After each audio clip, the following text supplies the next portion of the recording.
Hello everyone.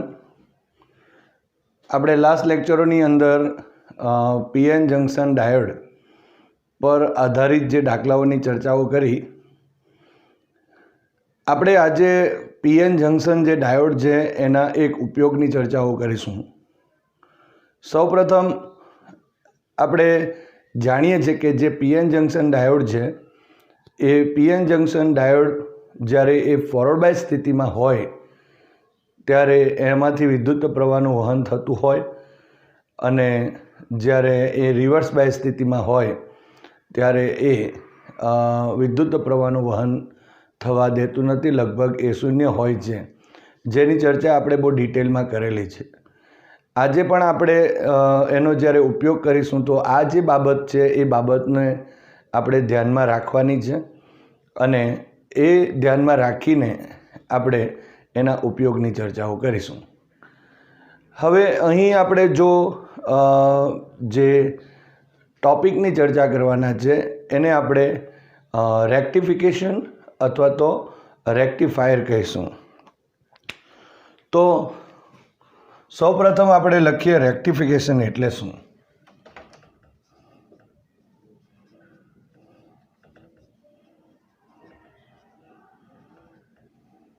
અને rectifier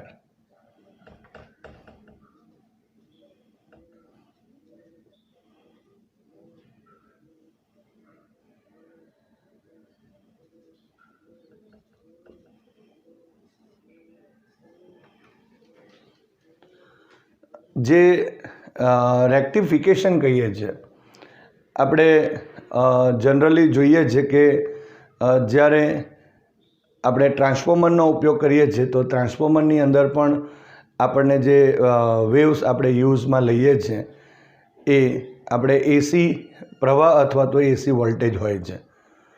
તો અહીં આપણે જો કહેવું હોય તો એમ કહી શકાય કે જ્યારે એ જે સિગ્નલ કહેવાશે વોલ્ટેજ અથવા તો પ્રવાહ હોય તો એને આપણે શું બોલીશું? એસી સિગ્નલ્સ. જ્યારે એસી સિગ્નલ્સ જે છે એ એસી સિગ્નલ્સ એટલે કે વોલ્ટેજ કે પ્રવાહ જે છે એને ડીસી સિગ્નલ્સ એટલે કે પ્રવાહ કે વોલ્ટેજમાં આપણે જો રૂપાંતર કરવું હોય તો એ રૂપાંતર કરવાની જે ઘટના છે એને શું કહેવામાં આવે છે? રેક્ટિફિકેશન કહેવામાં આવે. એ જે પ્રક્રિયા છે એને રેક્ટિફિકેશન કહેવાય. એટલે આપણે એમ ડાયરેક્ટ પણ કહી શકાય કે એસીમાંથી ડીસીમાં ફેરવવા માટે રૂપાંતરિત કરવા માટેની જે પ્રક્રિયા છે એને આપણે રેક્ટિફિકેશન કહીશું. અને જેના વડે કે જે સાધન વડે આપણે એસી વોલ્ટેજ કે પ્રવાહ જે છે એનું ડીસી વોલ્ટેજ કે પ્રવાહની અંદર આપણે જ્યારે રૂપાંતરણ કરતા હોય ત્યારે તે જે સાધન જે છે એને આપણે રેક્ટિફાયર કહેવામાં આવે છે. તો આ રીતે રેક્ટિફાયરની જ્યારે ચર્ચા કરીએ છીએ ત્યારે એના બે પ્રકારો છે. એકને આપણે અર્ધ તરંગ રેક્ટિફાયર કહીશું અને બીજાને આપણે પૂર્ણ તરંગ રેક્ટિફાયર કહીશું. તો અહીં આપણા પાસે સૌપ્રથમ આપણે અર્ધ તરંગ રેક્ટિફાયરની ચર્ચાઓ કરીએ. પણ તે પહેલાં આપણે આ જે રેક્ટિફિકેશન થાય છે, આ જે રેક્ટિફાયર બને છે અર્ધ તરંગ રેક્ટિફાયર અથવા તો પૂર્ણ તરંગ જે રેક્ટિફાયર છે એ જ્યારે બનતા હોય ત્યારે એમાં સામાન્ય રીતે આપણે ડાયોડનો ઉપયોગ કરીએ છીએ. અને આ જે પીએન જંકશન ડાયોડ છે એનો ઉપયોગ, એની એપ્લિકેશન્સ છે, એનો ઉપયોગ કરીને આપણે અર્ધ તરંગ રેક્ટિફાયર અથવા તો પૂર્ણ તરંગ રેક્ટિફાયર બનાવી શકીએ છીએ. એનું એક રીઝન છે, આપણે જે અત્યારે શરૂઆતમાં વાત કરી કે જે પીએન જંકશન ડાયોડ છે એ પીએન જંકશન ડાયોડ જ્યારે ફોરવર્ડ બાયસની સ્થિતિમાં હોય છે ત્યારે આપણે જાણીએ છીએ કે એ ડાયોડમાંથી વિદ્યુત પ્રવાહનું વહન થાય છે. જ્યારે અહીં એ રિવર્સ બાયસ સ્થિતિમાં હોય ત્યારે એ જે ડાયોડ છે એમાંથી વિદ્યુત પ્રવાહનું વહન લગભગ શૂન્ય હોય એટલે પસાર થતો નથી.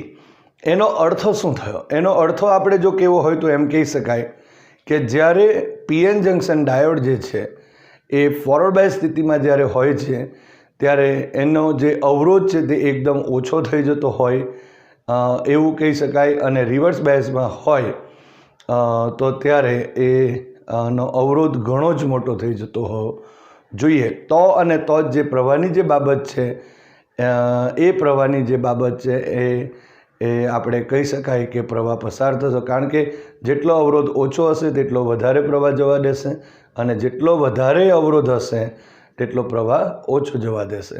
તો આ રીતે આપણે આ બાબતને, આ પીએન જંક્શન ડાયોડની આ જે લાક્ષણિકતા છે એનો ઉપયોગ કરીને આપણે રેક્ટિફાયરની વાતો કરીશું અને એસી જે સિગ્નલ છે એમાંથી ડીસી સિગ્નલમાં કેવી રીતે આપણે અથવા એસીમાંથી ડીસીમાં આપણે કેવી રીતે કન્વર્ટ કરીએ એની આપણે વિસ્તારથી ચર્ચા કરીએ.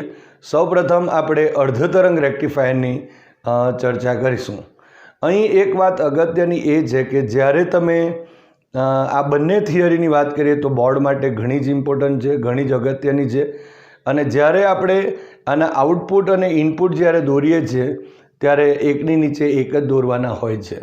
એટલે જેવો ઇનપુટ હોય એની સાથે સાથે એનો આઉટપુટ કેવો હોય એ આપણે બતાવવાનો હોય છે. એટલે પહેલાં તો એની આ જે પરિપથ છે એ પરિપથની ચર્ચા કરીએ, એના વિશેની વાતો કરીએ. ડાયોડની લાક્ષણિકતાઓ આપણને ખબર છે, એ કેવી રીતે અહીં ડાયોડ આ જે રેક્ટિફાયરોમાં કામ કરે છે એની પણ આપણે ચર્ચા કરીએ. બરાબર. તો આ જે વાતો છે એ વાતો ઘણી જ અગત્યની રહેશે. તો સૌપ્રથમ આપણે અર્ધ તરંગ રેક્ટિફાયરની વાતો કરીએ. અર્ધ તરંગ રેક્ટિફાયર. હવે એસી વોલ્ટેજમાંથી જો ધારો કે આપણે ડીસી વોલ્ટેજમાં જો કન્વર્ટ કરવું હોય, રૂપાંતરિત કરવું હોય, તો સૌપ્રથમ તો આપણે એને ઇનપુટમાં આપણે એક એસી સિગ્નલ આપવો પડે અને એના માટે આપણે અહીં ટ્રાન્સફોર્મરનો ઉપયોગ કરીએ છીએ. અને એ ટ્રાન્સફોર્મરના દ્વારા આપણે અહીં જે સિગ્નલ છે એ સિગ્નલ મેળવીએ છીએ. એ કેવી રીતે સિગ્નલ મેળવાય અને એની સર્કિટ કેવી છે એ આપણે અહીં દર્શાવીએ છીએ. બરાબર. ધ્યાનથી જુઓ અને જે પ્રમાણે અહીં આકૃતિ આપણે બનાવીએ છીએ, દોરીએ છીએ, તે જ પ્રમાણે તમે આકૃતિ દોરશો એ જ એનું વર્ણન પણ થઈ જશે. તો સૌપ્રથમ અહીં આપણે જે ટ્રાન્સફોર્મર છે એ ટ્રાન્સફોર્મર લઈ લઈએ. આ રીતે આપણે જાણીએ છીએ કે એની જો પ્રાઇમરી કોઇલ હોય તો એની સાથે આપણે એસી સિગ્નલ જોડી દઈએ છીએ અહીં, એટલે કે એસી મીન્સ. તો અહીં જો લખવું હોય તો આ જે છે જ્યાં એસી મીન્સ કહેવાશે. એસી વોલ્ટેજ આપણે અહીં જો ધારો કે મેળવ્યો હોય તો એનો મતલબ શું થયો કે અહીંથી આપણે એક એસી સિગ્નલ મળે છે. હવે અહીં આ રીતે આપણે એની જે આકૃતિ છે તે દોરી દઈએ. આ સેકન્ડરી કોઇલ કહેવાશે. આ રીતે આ સેકન્ડરી કોઇલ થાય. હવે અહીં એક સાથે ડાયોડ જોડવાનો હોય છે. આ ડાયોડ જોડી દઈએ. એનો મતલબ કે સેકન્ડરી કોઇલ સાથે આપણે અહીં ડાયોડ જોડેલો છે અને આ જે આપણે લખવું હોય તો અહીં પી એટલે એન અને અહીં આપણે ડાયોડ લખી શકીએ. અને આ જે આપણા પાસે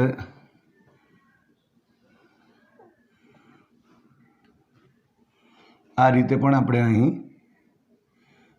જોડી શકાય.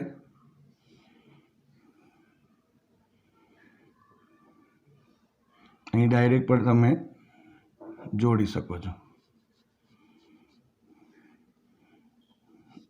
આ રીતે સિગ્નલ બનાવી શકો જ્યાંથી તમે આઉટપુટ વી આઉટપુટ અહીં મળશે, લખી શકાય. અને આપણે નામ આપીશું RL.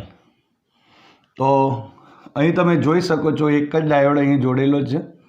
ફરી એકવાર કે આકૃતિમાં દર્શાવ્યા મુજબ અહીં એક ટ્રાન્સફોર્મર બતાવેલ છે અને આ ટ્રાન્સફોર્મરના પ્રાઇમરી કોઇલ સાથે આપણે એસી મેઇન્સ જોડેલ છે કે જ્યાંથી આપણે એસી સિગ્નલ્સને મેળવી શકીએ છીએ.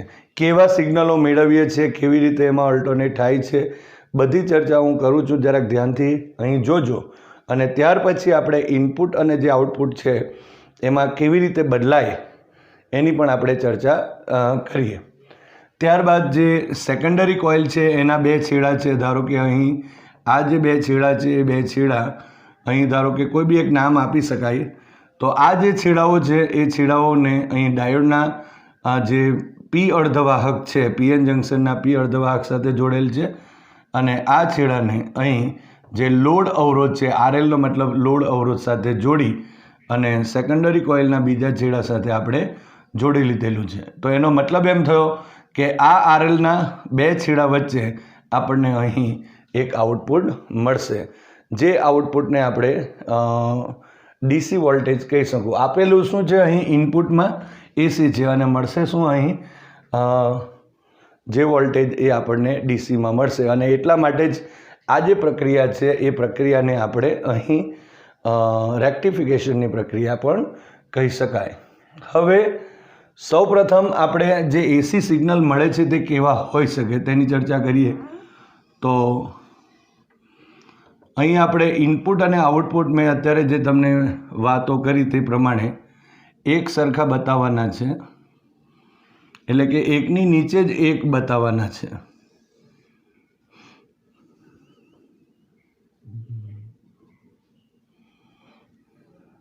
અહીં લખવું હોય તો લખી શકાય ઇનપુટ વોલ્ટેજ,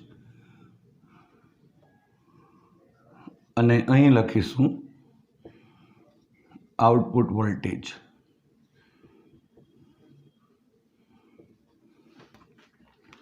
સમય સાથે બદલાય છે તો એ પણ આપણે બતાવી શકીએ. અહીં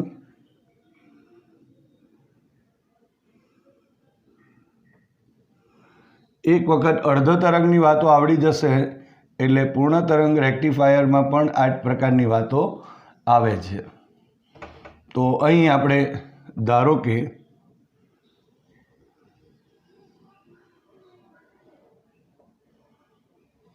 આ રીતે એક તરંગની ચર્ચા કરીએ.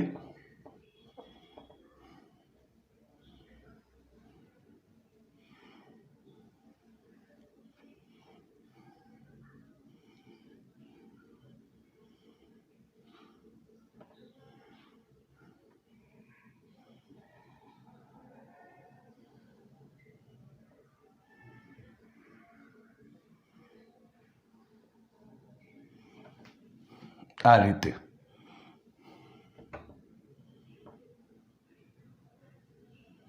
ખૂણાના સંદર્ભમાં પણ તમે અહીં જણાવી શકો છો.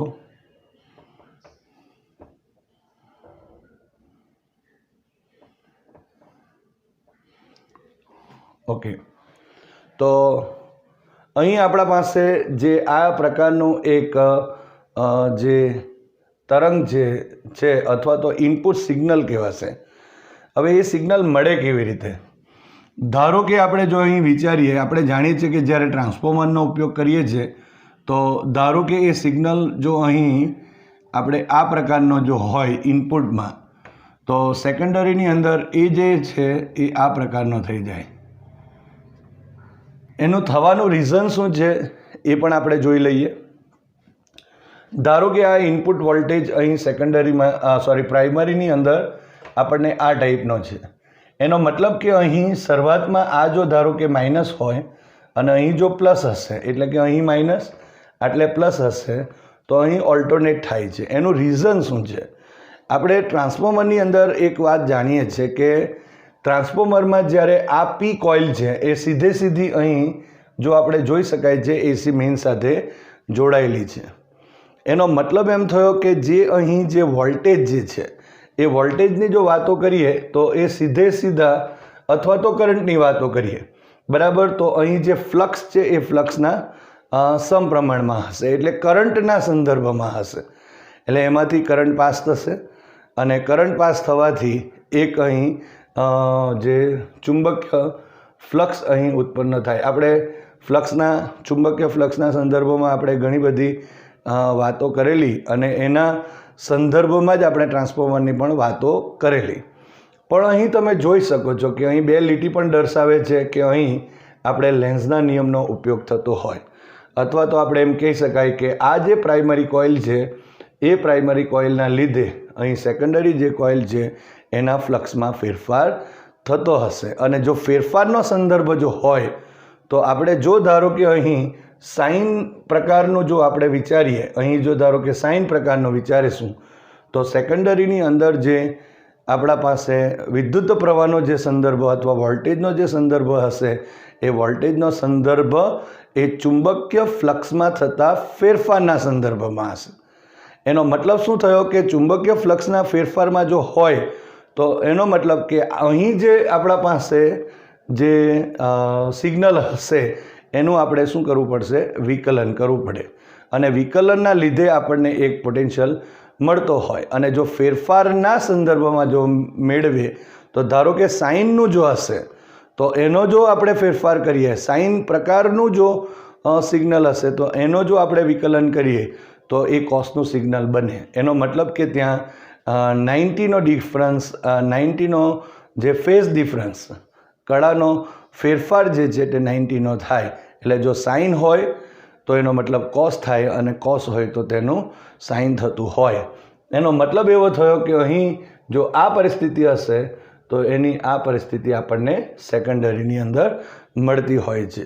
તો સપોઝ આપણે જો અહીં એમ કહેવું હોય કે અત્યારે આપણે જે સિગ્નલ આપેલો છે, અહીં જે સિગ્નલ દર્શાવેલ છે એવો સિગ્નલ અહીં દર્શાવેલો છે. હવે જ્યારે આપણે ફૂલ વેવ અથવા તો એને પૂર્ણ તરંગ રેક્ટિફાયરમાં કહીશું તો પણ આ જ પ્રકારની વાતો આવશે. પરંતુ અહીં અર્ધ તરંગ કેમ કહેવામાં આવે છે તેની પણ ચર્ચા કરું છું, પણ તે પહેલાં અહીંયા પ્રક્રિયા કેવી રીતે થાય છે એની ચર્ચા કરીએ.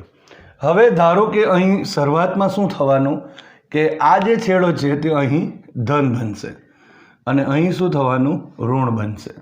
એટલે આ છેડો જો ધન હોય અને આ છેડો જો અહીં ઋણ બને છે તો એનો મતલબ કે ડાયોડનો પી પ્રકારનો અર્ધવાહક અને આ પોઝિટિવ, એનો મતલબ એવો થયો કે અહીં આ ફોરવર્ડ બાય સ્થિતિમાં હશે અને જો ફોરવર્ડ બાય સ્થિતિમાં હશે તો જે પ્રવાહ છે એ પ્રવાહ અહીંથી આ રીતે પસાર થવા દેશે. હવે આઈ જેટલો વિદ્યુત પ્રવાહ જો અહીંથી પાસ થશે તો એનો મતલબ આઈ ઇન્ટુ RL, તો એક આઉટપુટ આપણને વોલ્ટેજ મળશે જે કેવો હશે? જે માત્ર ને માત્ર આ પોઝિટિવ જેટલો ભાગ રહેશે. એટલે કે અર્ધચક્ર, આ જે ધન અર્ધચક્ર છે અહીંયા સુધી, ત્યાં સુધી આ જે આપણને જે પ્રવાહ છે એ પ્રવાહનું મૂલ્ય અહીં આ રીતે મળશે. આ રીતે પ્રવાહનું મૂલ્ય મેળવી શકાય. એટલે એનો મતલબ એમ થયો કે ધારો કે જો અહીં આપણે વોલ્ટેજ આટલે હશે તો અહીં પણ આપણને આઉટપુટ મળશે, અહીંયા જો હશે તો અહીંયા પણ આપણને મળશે, અહીંયા હશે તો અહીંયા પણ મળશે. તો આ રીતે આપણને અહીં આઉટપુટ વોલ્ટેજ જે પ્રકારનો છે તે પ્રકારનો અહીં આપણને મળે છે. ક્યાં સુધી? ધન અર્ધચક્ર સુધી. આ ધન અર્ધચક્ર હોય ત્યાં સુધી. હવે શું થવાનું કે જે સિગ્નલ છે એ સિગ્નલ હવે એસી સિગ્નલ છે અને એસી સિગ્નલ જો હોય તો હવે આ જે સિગ્નલ છે એ સિગ્નલ અહીં બદલાઈ જશે. એટલે કે અહીં આ જે ધન હતું એની જગ્યાએ હવે ઋણ થઈ જશે અને અહીં જ્યાં ઋણ છે ત્યાં શું થઈ જશે? ધન થઈ જશે. તો આ રીતે અહીં જો આપણે કહેવું હોય તો એમ કહી શકાય કે હવે આ જે સિગ્નલ બદલાઈ ગયો. અહીં તમે જોઈ શકો છો બીજા અર્ધચક્ર દરમિયાન. તો બીજા અર્ધચક્ર દરમિયાન અહીં જે આપણા પાસે જે આટલેથી આટલો વિસ્તાર જે આવે છે તો એની અંદર હવે આ જે S છે એનો ઉપરનો જે છેડો, આ ધારો કે એ બિંદુ લખી દઉં, અહીં ધારો કે બી બિંદુ લખી દઉં, તો આ જે એ બિંદુનો છેડો છે તે ઋણ, એનું જે પોટેન્શિયલ ઋણ થશે અને અહીંનું જે પોટેન્શિયલ છે તે કેવું થવાનું? ધન થશે. હવે શું થવાનું કે અહીં ઋણ છે અને આ જે ડાયોડ છે એ ડાયોડનો કયો ધ્રુવ છે? અહીં તો અહીં અર્ધવાહક છે તો પી પ્રકારનો અર્ધવાહક છે. હવે આપણે જાણીએ છીએ કે જો ડાયોડના પી પ્રકારના અર્ધવાહક સાથે બેટરી, લગભગ આપણે એસી મેન્સની જ વાતો કરી રહ્યા છીએ અહીંયા, અને જો એ પ્રકારની વાતો જો હોય તો એનો મતલબ શું થયો કે અહીં આ જે ડાયોડ જે છે એ ડાયોડ એક રિવર્સ બાયસ કન્ડિશનમાં આવશે. અને જો ડાયોડ એ જો રિવર્સ બાયસ કન્ડિશનમાં જો આવે તો એનો અર્થ શું થયો કે રિવર્સ બાયસની અંદર જે ડાયોડ છે એ ડાયોડમાંથી પસાર થતો જે વિદ્યુત પ્રવાહ છે તે લગભગ શૂન્ય થઈ જશે. એટલે એનો મતલબ એમ થયો કે હવે આ જે ડાયોડ છે એ ડાયોડ અહીં વિદ્યુત પ્રવાહનું વહન થવા દેશે નહીં. કારણ શું કે જો પી પ્રકારનો અર્ધવાહક છે તે અહીં માઇનસ સાથે છે અને અહીંથી પણ આમ વિચારી શકાય એન પ્રકારનો જે અર્ધવાહક છે એ અર્ધવાહક અહીં ધન ધ્રુવ સાથે, અને એટલા માટે એ રિવર્સ બાયસમાં થઈ ગયો. એનો મતલબ શું થયો કે ડાયોડ રિવર્સ બાયસમાં થવાનો એટલે હવે આ જે કન્ડિશન છે અહીંયાથી અહીંયા સુધીની જે કન્ડિશન થાય એમાં તમે જોઈ શકો છો કે ધારો કે અહીં ઋણ વોલ્ટેજ થયો તો પણ અહીં આપણે કહી શકાય કે પ્રવાહ પસાર થતો નથી. અહીંયા જો આપણે વિચારીએ તો પણ પ્રવાહ પસાર થતો નથી. આટલે પણ વિચારી શકાય તો પ્રવાહ પસાર થતો નથી. આ રીતે આપણે દરેક બિંદુ માટે જો વિચારીએ અહીંથી અહીંયા સુધી વિચારી શકાય તો પ્રવાહનું મૂલ્ય લગભગ કેવું થઈ જશે? શૂન્ય. એનો મતલબ શું થયો કે હવે અહીં જે વિદ્યુત પ્રવાહ છે એ વિદ્યુત પ્રવાહ પસાર થતો નથી. એટલે આ રીતે આપણને અહીં જે આઉટપુટ છે આઉટપુટ વોલ્ટેજ મળશે. હવે ફરી પાછું જો આપણે વિચારીએ તો ફરીથી આપણે જો વિચારવું હોય તો એમ કહી શકાય કે અહીં જે આ એસ જે સેકન્ડરી કોઇલ છે એનો એ છેડો ફરીથી હવે ધન થશે અને જે બી છેડો છે તે શું થશે? ઋણ થશે. આ રીતે, કારણ કે આ બીજો ધન અર્ધચક્ર આવે છે અહીં આ રીતે ધન અર્ધચક્ર આવે છે. હવે જે પ્રક્રિયા આપણે અહીં જે બતાવી છે આ પહેલા ધન અર્ધચક્ર માટે બતાવેલી છે તેવી જ વાતો અહીં ફરી પાછી આવશે. કારણ કે ફરીથી પાછો આ જે ડાયોડ છે એ ડાયોડ જે છે તે ફોરવર્ડ બાયસમાં આવે છે. આ જ તો આપણે જાણીએ છીએ તે પ્રમાણે રેક્ટિફાયરની શું કહેવાય? લાક્ષણિકતા કહેવાય. અને એની અંદર ફરી પાછું તમે વિચારી શકો કે એ જ દિશામાં અહીં તમે જોઈ શકો છો એ જ દિશામાં એક આઉટપુટ આપણને વોલ્ટેજ મળશે. માટે અત્યારે જો આ જે ધન અર્ધચક્ર ઇનપુટ છે એના માટે પણ જો આપણે એના માટે પણ જો આઉટપુટ જો વોલ્ટેજ બતાવવો હોય તો આપણે આ રીતે બતાવી શકાય. એટલે તમે જોઈ શકો છો કે હવે ફરીથી આપણે બીજી એક વાત કરી શકાય. ફરીથી પાછું આ એ છેડો ઋણ થશે અને બી છેડો ધન થશે અને ત્યારે જે ડાયોડ જે છે એ ડાયોડ ફરી પાછો રિવર્સ બાયસ કન્ડિશનમાં આવી જશે. અને એટલા માટે ફરી પાછું અહીં જો આપણે વિચારીએ તો અહીં જે રીતે આપણે નીચેના ભાગમાં આ રીતે જો વિચારી શકાય તો અહીં એના લીધે આપણને વિદ્યુત પ્રવાહ મળતો નથી એમ કહી શકાય. તો આ રીતે અહીં જે ઇનપુટ વોલ્ટેજ છે એનો આઉટપુટ વોલ્ટેજ મળે છે.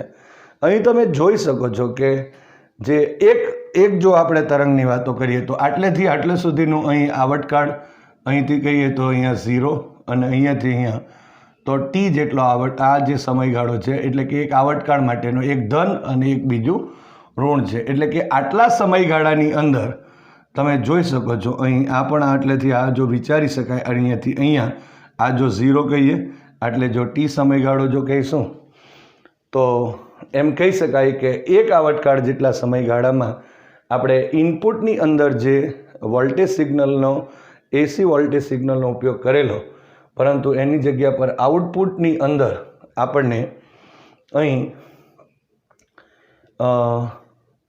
જે જવાબ મળે છે એ અડધા સિગ્નલ માટે જ મળે છે. અહીં આખો સિગ્નલ છે જ્યારે અહીં અડધા સિગ્નલ માટે જ એક આઉટપુટ મળે છે. બીજી એક વસ્તુ કે અહીં એસી અને ડીસી માટે આપણે શા માટે એસી અને ડીસી કહીએ છીએ?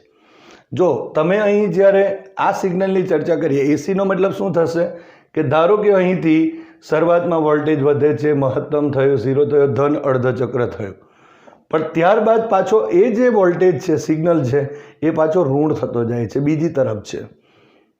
એટલે એક વખત આપણા પાસે પોઝિટિવ છે અને બીજી બાજુનો વોલ્ટેજ છે તે અહીં આ તરફનો નેગેટિવ થઈને બીજી તરફનો મળે છે. ઇટ મીન્સ કે અહીં આ જે પ્રવાહ કે વોલ્ટેજ એ આપણને કેવો મળે છે, અહીં એસી મળશે, ઓલ્ટરનેટ કરંટ આપણને મળે છે. એટલે એક વખત જો આ ડાયરેક્શનમાં હશે તો બીજા અર્ધ ચક્ર દરમિયાન આ ડાયરેક્શનમાં હશે.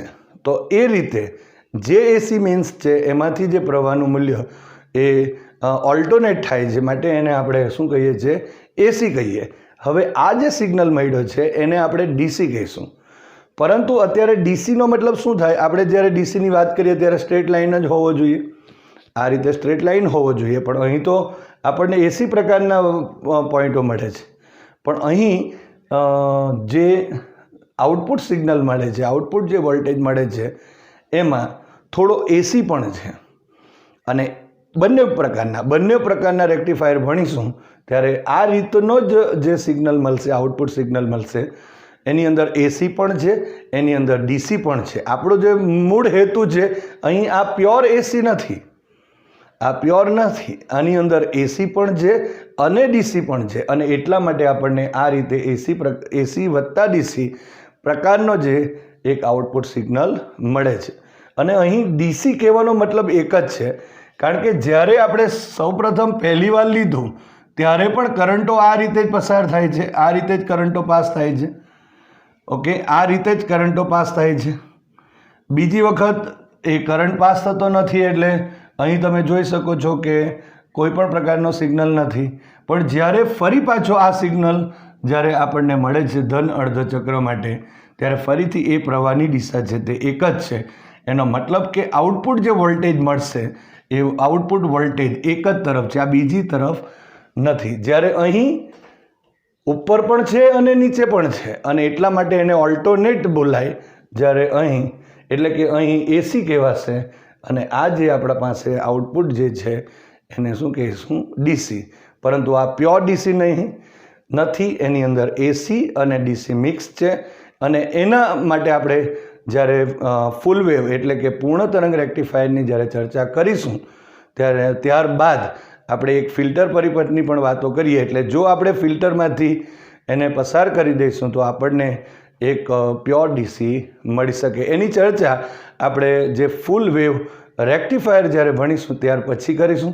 અત્યારે તો આપણે અહીં અર્ધ તરંગ રેક્ટિફાયરની વાતો કરી છે. અને એક જ દિશામાં એક ડીશ પ્રવાહ આપણે કહી શકાય, એક ડીશ પ્રવાહ આપણને મળે છે, એક જ દિશામાં મળે છે. તો આ રીતે આપણે જે એસી પ્રવાહ કે વોલ્ટેજ છે એનું ડીસી વોલ્ટેજ કે પ્રવાહની અંદર રૂપાંતરિત કરી શકાય. જે પ્રક્રિયાને આપણે રેક્ટિફિકેશન કહીશું, અને એ જે સાધન છે એને આપણે રેક્ટિફાયર કહીશું. તો આ રીતે એની જે ચર્ચા હતી તે. હવે જ્યારે પૂર્ણ તરંગ રેક્ટિફાયરનો ઉપયોગ કરીશું ત્યારે આકૃતિ આપણે વ્યવસ્થિત દોરીએ. પણ આ જે આપણા પાસે જે અત્યારે ટ્રાન્સફોર્મરના સંદર્ભમાં જે કંઈ બી ચર્ચાઓ આપણે કરી એ સેમ આપણા પાસે ફૂલ વેવ રેક્ટિફાયરની અંદર પણ રહેશે. એમાં પણ આપણે જો કહીશું તો અહીં સૌપ્રથમ આ તરફનો સિગ્નલ હોય તો અહીં ઇન્વર્ટ થઈને આ ટાઈપનો મળી જશે, અને ત્યારબાદ એની અંદર કેવી રીતે પ્રક્રિયા થાય છે એની પણ આપણે વિસ્તારથી ચર્ચા કરીશું.